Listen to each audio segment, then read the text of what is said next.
بەڕێز جێگری سەرۆکوەزیران کاکوبا تاڵەبانی، ئامادەبوانی بەڕێز میوانە بەڕێزەکان، بەیانیتان باش بەخێر بێن بۆ ڕێوڕەسمی کردنەوەی یەکەمین جینبانگ لە هەرێمی کوردستان لە پارکی هەواری شار لە سلێمانی. سەرەتای ڕێوڕەسمەکەمان بە چەند ساتێک گۆستان بۆ گیانی پاکی شەیتان دەست پێکا فەرموون.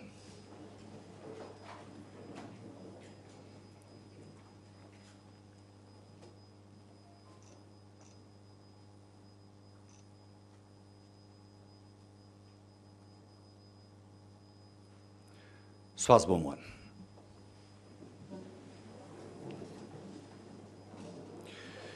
وتەی بەخێراتن لەلایەن بەڕێز دکتۆر هەڤاڵ ئەبووبەکر پارێزگاری سلێمانی پێشکەشەکرێت بە جەنابیان فەرموون.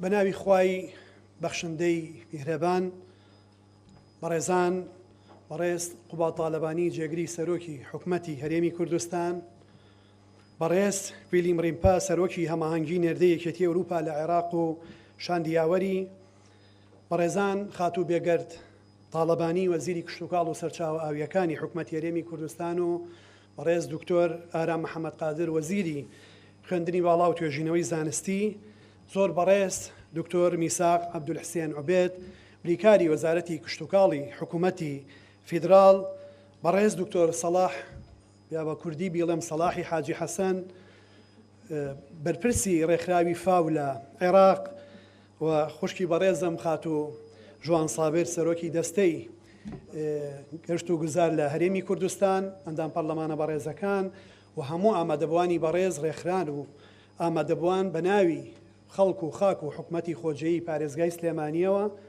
لە ناو هەواری شار گەورەترین پارکی سەوزایی لە هەموو عێراقی فیدراڵ و هەرێمی کوردستانە، لە دامێنی چیای ئەزمەڕ و سەربێژنگ و کەڵەکن و شێرکوژە، لەم دۆڵە ڕووتەی کە ناوەکەی بەخۆیەوێتی وەکو هەڕووتە کە شاخەکە هیچی لە ناڕوێ، لەم دۆڵە ڕووتەی کە هیچی لێ ناڕوێ، ئێستا هەواری شار هەیە، سەوزایی زۆر هەیە. بە هیمەتی بەڕێز جێگری سەرۆکی حکومەتی هەرێمی کوردستان و خوشکی بەڕێزم وەزیری کشتوکاڵ و وەزارەتی کشتوکاڵ لە عێراق و یەکێتی ئەوروپا و فاو بە ڕێزێکی زۆرەوە و ئەو زەویە باشەی کە سەرۆکایەتی شارەوانی و ئەنجومەنی شارەوانی لەگەڵ پارێزگای سلێمانی بۆ ئەم شوێنەیان دابین کرد بە پشتیوانی وەزارەتی خوێندنی باڵا کە توێژینەوەکانی تیا بکرێ. ئەمڕۆ هەمومان بەشدار ئەبین دوای تەنیا ساڵێک لە دانانی بەردی بناغەی ئەم پرۆژەیە بۆ دەستپێکردن بە کارەکانی یەکەمین بانکی جینی ڕۆکی لە هەرێمی کوردستان لە سلێمانی و دووهەمین بانکی لەم شێوەیە لە عێراق دوای بەغدای پایتەختی عێراقی فیدراڵ. من پڕ بەدڵ بە خێراتنتانەکەم، پیرۆزباییتان لە یەکەم پێزانینمان هەیە بۆ هەموو ئەو خۆشەویستانی بە هەنگاوێک، بە هەوڵێک، بە هەناسەیەک، بە بیرێک، بە باوەڕێک، بە واژووکردنێک و پشتیوانیکردنێک بوونە مای ئەوەی کە ئیستا ئێمە بەرپرسیارانە دوای تەنیا ساڵێک لێرە جارێکی ترکۆبینەوە، نەک بۆ بەسەرکردنەوەی بەردی بناغە و شوێنەکە، بەڵکو بۆ کردنەوەی شوێنەکە و دەستکردن بەو ئەرکانی کە هەموو ئەوانە شوێنێکی ڕاستیان هەڵبژاردووە لە بژاردەکەیانە، چونکە سلێمانی و ناوچەکەی شوێنێکە کە 600 جۆر ڕۆکی تایە لە هەموو دنیاە بەس لە سلێمانی هەیە، بۆیە بژاردەکەیان بژاردەیەکی ڕاستە. ئیتر ئێمە لەگەڵ ناوەڕاست و باشوورە پەیوەندی تەنیا بازرگانی پیشەسازی نامان بەستێتەوە، ئەوەی لە ئایندەیە و بەرنامەی یەکێتی ئەوروپایە لە 2027 بۆ 2035 ئەبێ بین بە سەرچاوەی دابینکردنی سەبەتەی خۆراکی عێراق، پیشەسازیە خۆراکیەکان، پاراستنی تۆ و پاراستنی خاک، پاراستنی ئاو، پاراستنی وزەنوێکان، پاراستنی زەویە کشتوکاڵیەکان و بەرهەمە خۆراکیەکان، پاراستنی ژینگە و چوونە سەر ڕێڕەوی تازەی بازرگانی کە ئەم جارە تەنیا چاوی لە دەریاکان و بەندەرە داخراوەکانی جەنگ نییە، بەڵکو چاوی لەوەیە کە سلێمانی گرنگترین و نزیکترین و باشترین بەندەری وشکانیە لە ناوچەکەیە. ومێدەکەم بە هەمومان ئەمە ئیستیسمار بکەین و سلێمانی بەرینە سەر ئەو نەخشانێ و دەوڵەتیە. جارێکی تر پڕ بەدڵ هەمووتان لەم چلەی هاوینەیە بەخێر بێن، بە گەرمی بە خێراتنتانەکەین، فێنکی و خۆشی و ئاوەدانیتان بۆ سلێمانی و کوردستان و عێراقی فیدراڵ هێنابێت.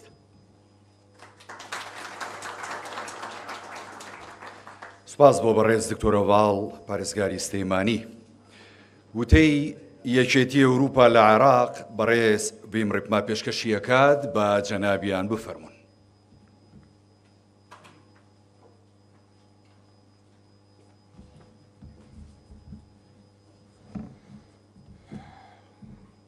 Your Excellency, Deputy Prime Minister, Your Excellency, Governor of Sulaymaniyya, Your Excellency, Mayor, representatives from the Ministry of Agriculture from Baghdad, representatives from the local government, colleagues and friends. It's a true pleasure to be with you here this morning at the opening of the Gene Bank. Let me begin by saying that this Gene Bank is about protecting Iraq's cultural heritage, Iraq's agricultural heritage, and it's about investing in the future of Iraq's agricultural system. This heritage is increasingly under pressure from climate change, drought, environmental degradation, and changes we see around us today in Iraq, but also in Europe. And if you follow the news, we had massive forest fires in Spain, in France, and we are facing crop failures. And this means we need to look at the genes that we have in our plants, what we can use to adapt our crops to the needs of the future, adapt to the changing climate. Also, that applies here to Iraq and to Kurdistan. And this is why the European Union was pleased to support financially, but also intellectually, the establishment of this modern gene bank here in Sulaymaniyya. I would like to thank the Food and Agriculture Organization for the diligent work, and also would like to thank the Kurdistan region for their close cooperation to make this wonderful project possible, because without everybody's help, this would not have been possible. Together with the National Seed Bank, or Gene Bank, in Baghdad, which has also been rehabilitated with EU finances, this facility here creates a complementary national network for the conservation and sustainable use of plant seed resources. This is particularly important because it brings together, within one national framework, institutions from both the federal government and the Kurdistan regional government. The real value of this investment will come from using these seed resources to support research, breeding, and the development of new crop varieties, as I said, to adapt to Iraq's future climate, including varieties that can better withstand drought, heat, and salinity.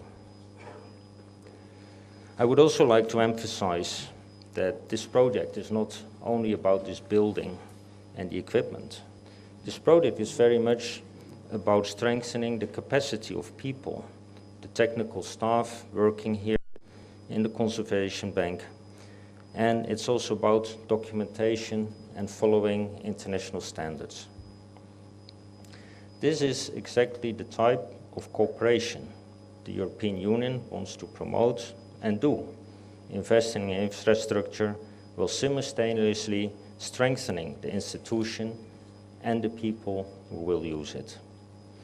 Our hope is therefore that this facility will become researchers, universities, agricultural institutions, and the private sector.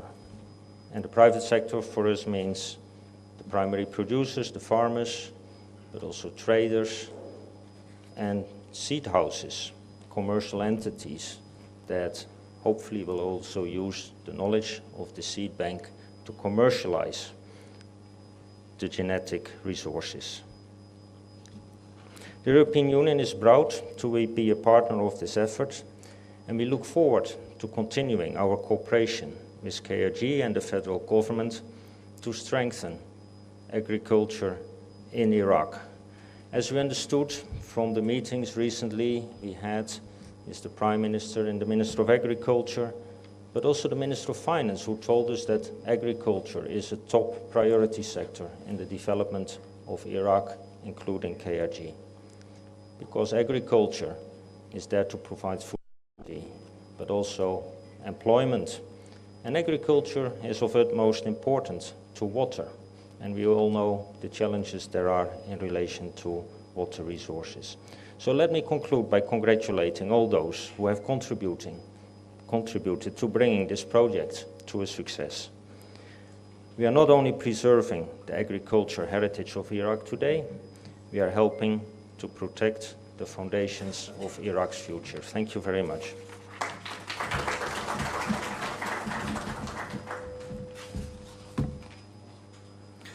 سپاس بۆ بەڕێز ڕیپمان. ئێستاش وتەی بەڕێز دکتۆر سەلاح حاجی حەسەن نوێنەری ڕێکخراوی فاو لە عێراق پێشکەش دەکرێت. جەنابیان فەرموون. هذه ما بدها ترجمة. معالي السيد دولة نائب رئيس الحكومة السيد قباط طلباني الأخ العزيز، صاحب الرعاية وصاحب الدولة، أصحاب المعالي، صاحبة المعالي وزيرة الزراعة، سيادة الدكتور الوكيل الفني لوزارة الزراعة في الحكومة الاتحادية، السيدات والسادة الحاضرين كلهم بصفتي واسمي، السلام عليكم جميعا ورحمة الله وبركاته. دولة نائب الرئيس اسمح لي يكون الكلام شوي غير رسمي، لأن المناسبة فيها من السعادة يمكن يخلينا شوي نحس حالنا أنه نحن مبسوطين شوي زيادة. على وصولي حدا عم بيعرفني على الدكتور هافال، فقال له الدكتور هافال الأخ صلاح صار من سليمانية، يعني ما في حاجة لتعرفه. أنا ومعالي الوزيرة والدكتور ميثاق كنا عم نحكي أنه هذا حلم أصبح حقيقة.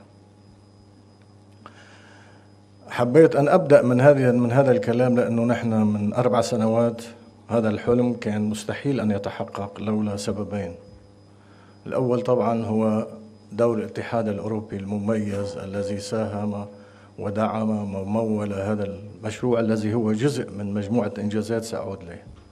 والثاني وهو مهم جدا دولة نائب الرئيس، أن تكون الحكومة في كردستان، وطبعا الحكومة الاتحادية حكومة كردستان قد وضعت كل الإمكانيات المطلوبة وشوي أكثر في تصرف هذا المشروع، حتى نوصف الجميع ابتداء من معالي الوزيرة وفريق عملها، السيد المحافظ، رئيسة البلدية، فريق عمل الوزارة، فريق عمل الفاو، رئيس اللجنة التوجيهية في المشروع الدكتور ميثاق، وكل الذين حاضرين ومنهم مش حاضرين الآن حتى نحفظ الحق، وهم زملاء لنا في الاتحاد الأوروبي رافقونا من 4 سنوات. هذا الموضوع حبيت أبدأ فيه بهذا الشكل شوي وجداني، لأنه نحن تعلمنا أشياء كثيرة من خلال تنفيذ هذا المشروع. هذا المشروع استراتيجي بكل الكلمة من معنى.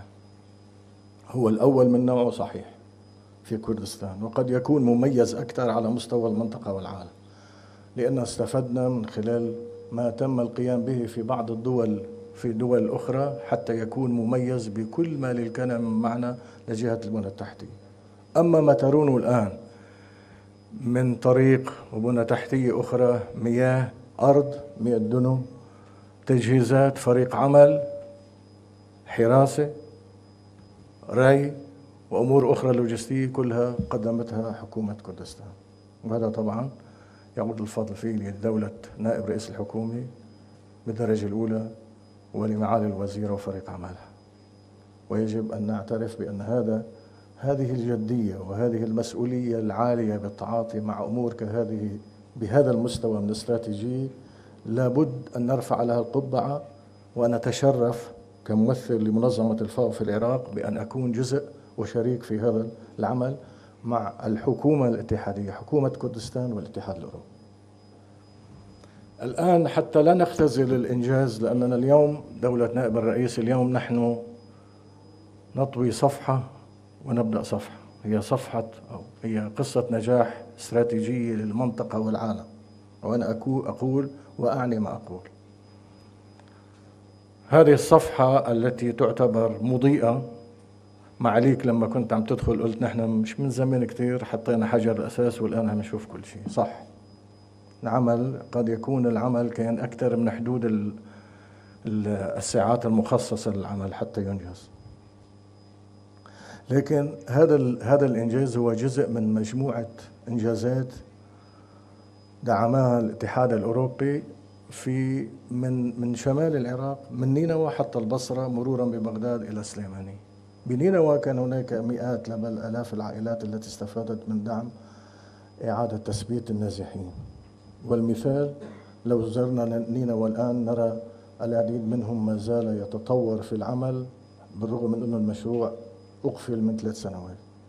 جنوبا مربي الجاموس في الأهوار الذين عانوا كان لهم دعم متميز، ما لا يقل عن 5000 مربي دعموا من خلال الاتحاد الأوروبي بشكل مباشر. تجهيزات لنظم الطاقة الشمسية وتحلية المياه لأكثر من 110 عائلات أنجزت من خلال أسابيع في الأهوار.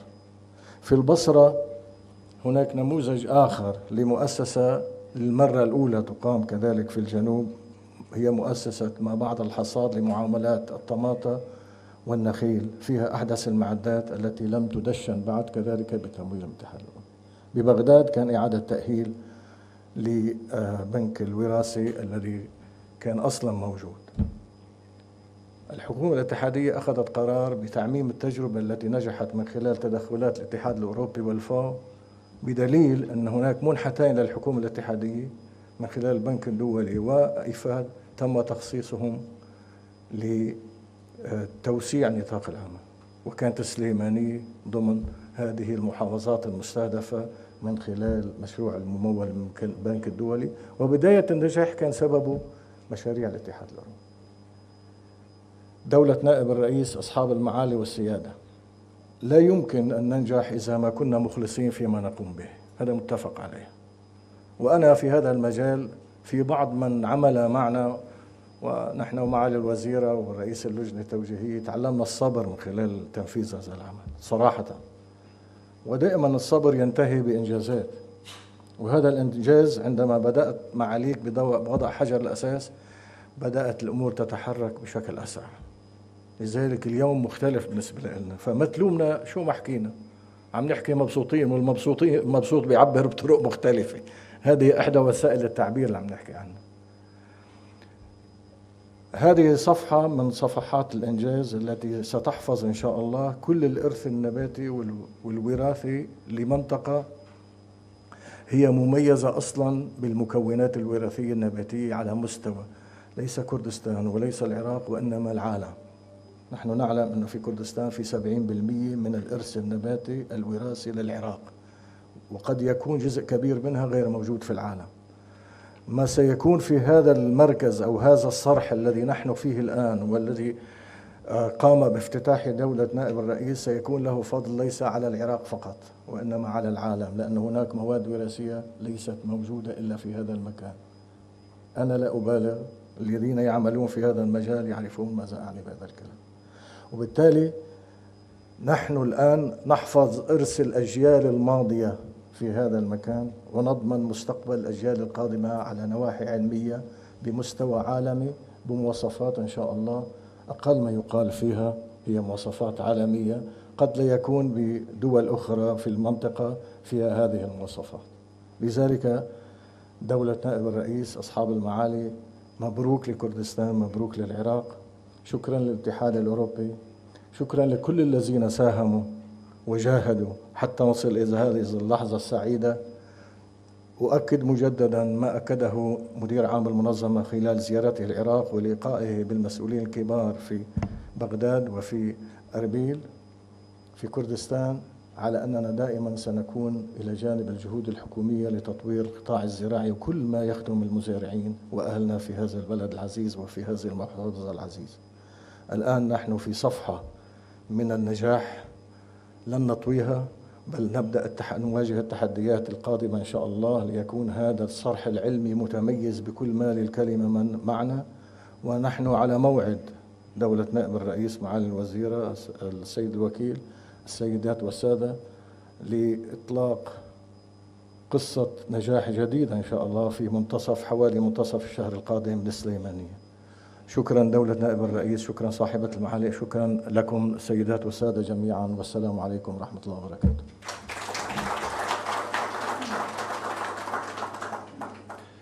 سپاس بۆ وتەی بەڕێز دکتۆر سەلاح حاجی حەسەن. وتەی بەڕێز دکتۆر میثاق عەبدولحسێن بریکاری هونەری وەزیری کشتوکاڵی عێراق پێشکەش دەکرێت. جەنابێ مەفەرمە.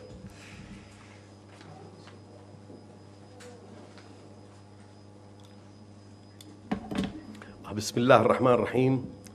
دولة نائب الرئيس المحترم معالي وزير الزراعة السيد محافظ السليمانية، السادة المستشارين، الوكلاء، المدراء العامين، الحضور جميعا، السلام عليكم ورحمة الله وبركاته.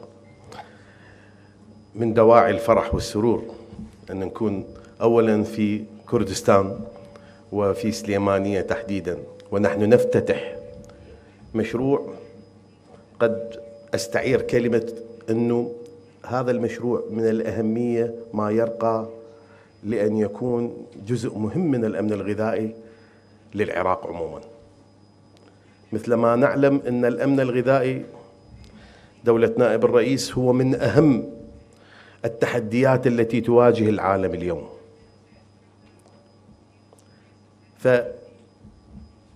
بالعمل مع منظمة الفاو ومع المانح الأوروبي، وممثل السيد نسيت أن أتقدم بالشكر إلى ممثل الاتحاد الأوروبي كمانحين لهذا المشروع.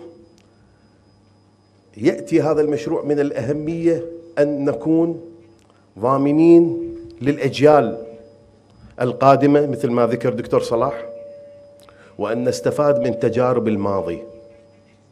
لقد كان المشروع في بغداد، ولكن بسبب أحداث 2003 فقد العراق بنك البذور، وبالتالي إرث الزراعة في العراق كان عرضة للخطر. وحينما أتيحت الفرصة مرة ثانية قررت وزارة الزراعة الاتحادية بالتعاون مع وزارة الزراعة في الإقليم أن نستفاد من هذه التجربة، وبمشورة منظمة الفاو وبدعم من الاتحاد الأوروبي أن يكون هناك بنك آخر موجود في إقليم كردستان. ومثل ما ذكر دكتور صلاح، إقليم كردستان ثري وغني بتنوع هائل من البذور، وبالتالي فهو أيضا مسؤولية.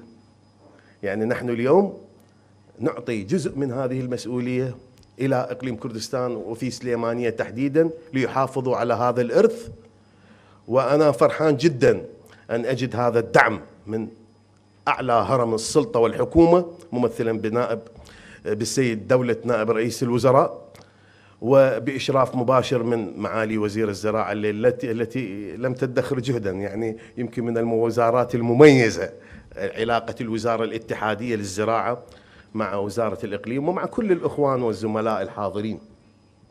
لذلك نبارك لكم ونبارك لأنفسنا، وبنفس الوقت نشكر السادة من مدير مكتب الفاو دكتور صلاح والسيد ممثل الاتحاد الأوروبي على الجهود اللي بذلوها في إنجاح هذا المشروع. وكلنا أمل في الحفاظ على هذا المشروع والحفاظ على استمرارية متابعته، وإن شاء الله سنكون يد واحدة في الحفاظ على أمننا الغذائي. فقد أثبتت الأيام والتجارب الأخيرة أنه نحن المسؤولين عن أمننا الغذائي. لن يقدم أحد لنا المساعدة ما لم نساعد أنفسنا في حفاظنا على الأمن الغذائي. يجب أن نحافظ على أمننا الغذائي ونحافظ على وحدة الملف من البصرة وحتى زاخو إن شاء الله. متمنيا لكم التوفيق وشكرا جزيلا، والسلام عليكم ورحمة الله.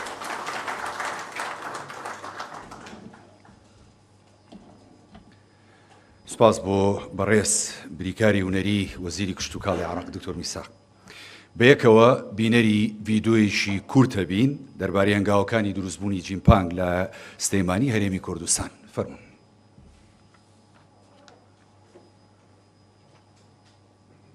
In the Iraqi Kurdistan region, at the heart of the Fertile Crescent, an important step has been taken to safeguard Iraq's agricultural heritage. From ancient grains to resilient pulses, this genetic heritage is a vital resource for global food security, especially as we face the impacts of climate change and the urgent need to develop seeds that are resilient to drought, saline water, and saline soils. To safeguard this valuable heritage for future generations, FAO, with generous funding from the European Union, executed the establishment of the Gene Seed Bank in close collaboration with Iraq's Federal Ministry of Agriculture, the Ministry of Agriculture and Water Resources in the Kurdistan region, Suleymaniye Municipality, and other national and international partners. Under the project, Restoration and Strengthening the Resilience of Agri-Food Systems in Iraq. At the heart of Hawari Shah Park in Suleymaniye, a gene seed bank was established for the first time in the Kurdistan region through this project. At the same time, the facilities of the existing gene bank in Baghdad were rehabilitated. The Suleymaniye Gene Seed Bank is designed to conserve Iraq's plant genetic resources through cold storage, research, training, and educational facilities, supporting their long-term conservation and the exchange of genetic material.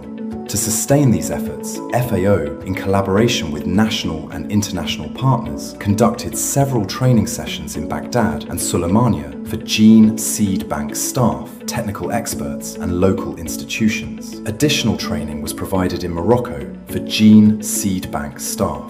These training activities focused on plant genetic resources, gene seed bank management, documentation, and sustainable propagation methods. With support from Suleymaniye Municipality, the project also included the renovation of a large greenhouse at the park's nursery, linking biodiversity conservation with urban greening. As part of this collaboration, dedicated training was also organised on landscaping and nursery management. This achievement was made possible through strong collaboration and sustained follow-up with national and regional counterparts, including joint steering committees with the European Union and Iraq's Federal Ministry of Agriculture.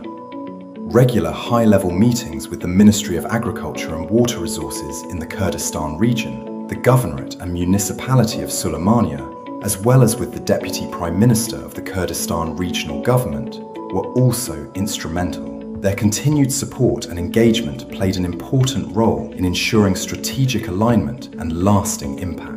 Together, we are planting the seeds for a more resilient and food-secure Iraq.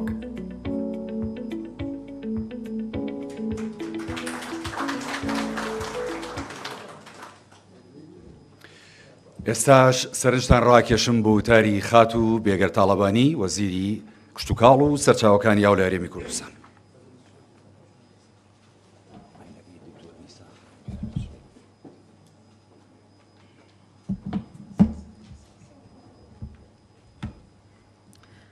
بەناوی خوای گەورە و میهرەبان، برای گەورەم جەنابی کاقوبات جێگری سەرۆکی ئەنجومەنی وەزیران، برای عزیزم دکتۆر ئارام وەزیری خوێندنی باڵا و توێژینەوەی زانستی، نوێنەری ئیتیحادی ئەوروپی کاک دکتۆر سەلاح بەرپرسی ڕێکخراوی فاو لە بەغدا، دکتۆر میساق برای عزیزم و دۆستێکی هەمیشەییمان بەڕاستی لە وەزارەتی کشتوکاڵی عێراق، بەڕێزان ئەندامانی پەرلەمان، هەموو ئامادەبووان بە هەر ناونیشانێک کە لێرەن بە خێرهاتنی یەکە بە یەکەتان دەکەم بە ناوی وەزارەتی کشتوکاڵ و سەرچاوەکانی ئاو. بۆ ئێمە ئیمڕۆ ڕۆژێکی خۆشە بەڕاستی. ئەم پرۆژەیە لە دوای چەندین ئاستەنگ و گرفتی گەورە لەدایک بوو. بەڵام ئەوەی کە گرینگە ئێمە ئیمڕۆ هەمومان لێرەین بۆ کردنەوەی ئەم پرۆژەیە. هەمومان بەیەکەوە شاید حاڵی کردنەوەی پرۆژەیەکی زۆر گرنگ دەبین کە پرۆژە یەکەمین پرۆژەی جینبانکە لە سنووری پارێزگای سلێمانی کە یەکێکە لە پرۆژە گرنگ و استراتیژیەکان نەک تەنها بۆ کەرتی کشتوکاڵ بە هەموو سێکتەرەکانیەوە بەڵکو بۆ ناوەندە ئەکادیمی و زانستیەکان، زانکۆ و پەیمانگاکان، ڕێکخراوەکانی بواری کشتوکاڵی، نێوەندەکانی توێژینەوەی زانستی و لە بواری گەشتیاری بۆ جوتیاران تەنانەت کەرتی تایبەت و کۆمپانیاکان و دامەزراوە نێودەوڵەتیەکان کە دەبێتە نێوەندێکی هاوبەشی کار و ڕەخساندنی هەلیکار لەگەڵ یەکتریدا. ئەم پرۆژەی بانکی جینی ڕۆکی لە سلێمانی دەبێتە دووهەمین پرۆژە لەسەر ئاستی عێراق کە بە درێژایی مێژووی حکوومەتی عێراق ئەمە دووەمین پرۆژەیە دروست دەکرێت و ڕێکخراوی فاو نۆژەنکردنەوەی پرۆژە کۆنەکەی تر کە لە بەغدا لە ئەبوغرێب هەیە لە ساڵی 1976 بۆ 77 دروستکراوە لە ئەستۆی گرتووە هەر لەگەڵ ئەم پرۆژەیە نۆژەن کراوەتەوە و ئەم پرۆژەیەش لە پارێزگای سلێمانی لە هەرێمی کوردستاندا دروستکراوە. هەڵبژاردننی سلێمانی وەکو نێوەندێکی گرنگ چ بۆ توێژینەوە زانستیەکان چ لە سەرچاوە ڕوەکیەکان و چ لە ڕووی کەشوهەوا و گونجاوی و لەباری بۆ پرۆژەکە دوای دانوستانێکی زۆر و دەیان تەقریری علمی و زانستی بووە لەسەر هەڵبژاردننی ئەم شوێنە. پرۆژەی جینبانک لە سلێمانی پرۆژەیەکی ژینگەیی کشتتوکاڵی ئابووریە کە ئامانجی سەرەکی کۆکردنەوە، پاراستن، تۆمارکردن، تاقیکردنەوە و بەکارهێنانی بنەتۆوی جۆرا و جۆری ناوخۆی و کشتتوکاڵیە.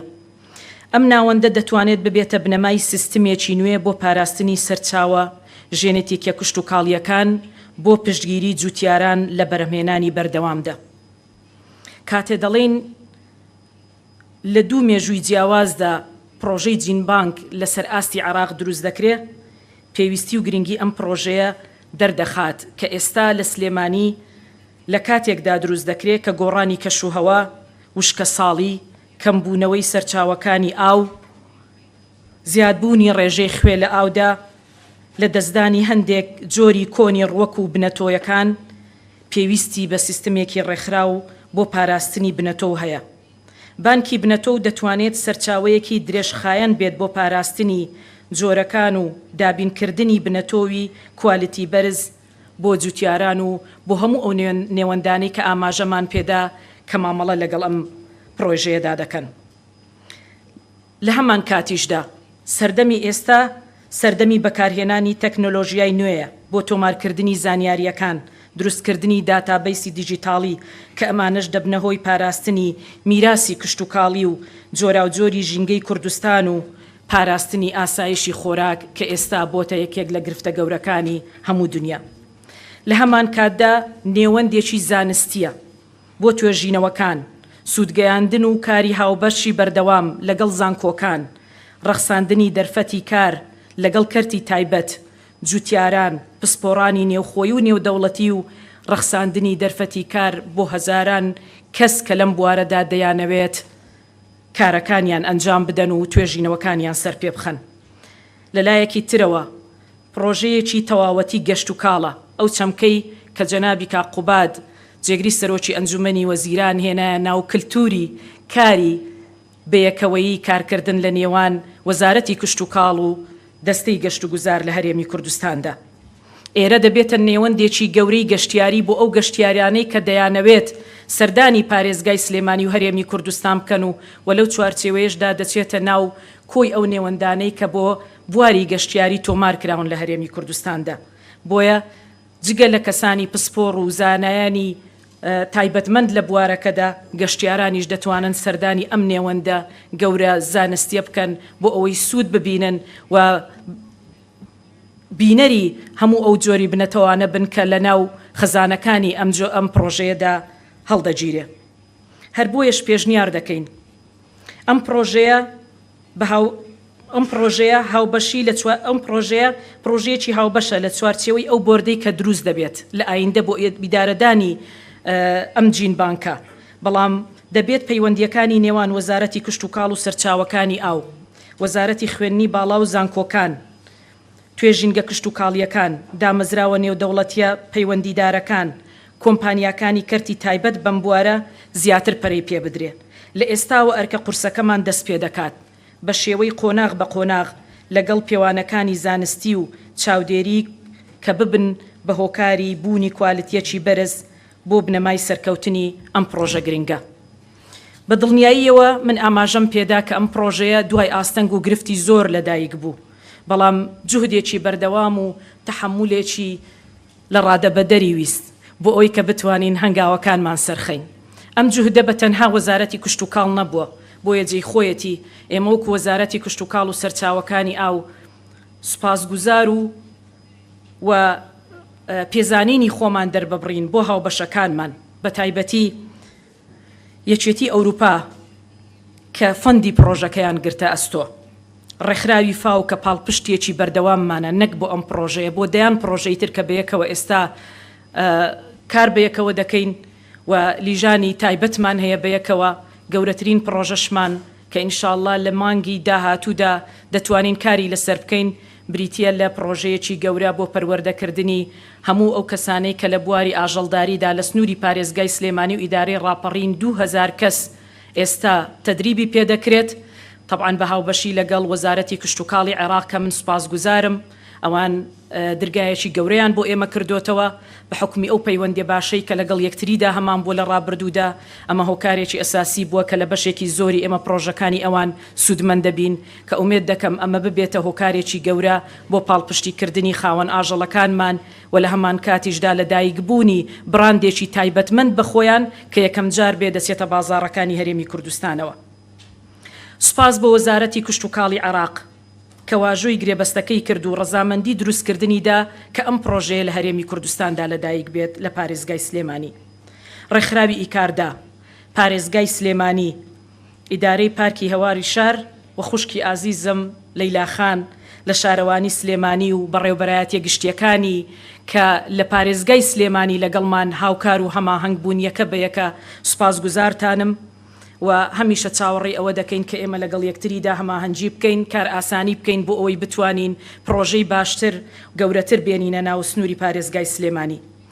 طبعاً بەڕێوەبەرایەتی گشتی کشتتوکاڵی سلێمانی کاک شاڵاو و ئەو تیمەی کە لەگەڵی بوو و تیمی فەنی وەزارەتمان کە لێرن بە دڵنیاییەوە سوپاسگوزاریانم.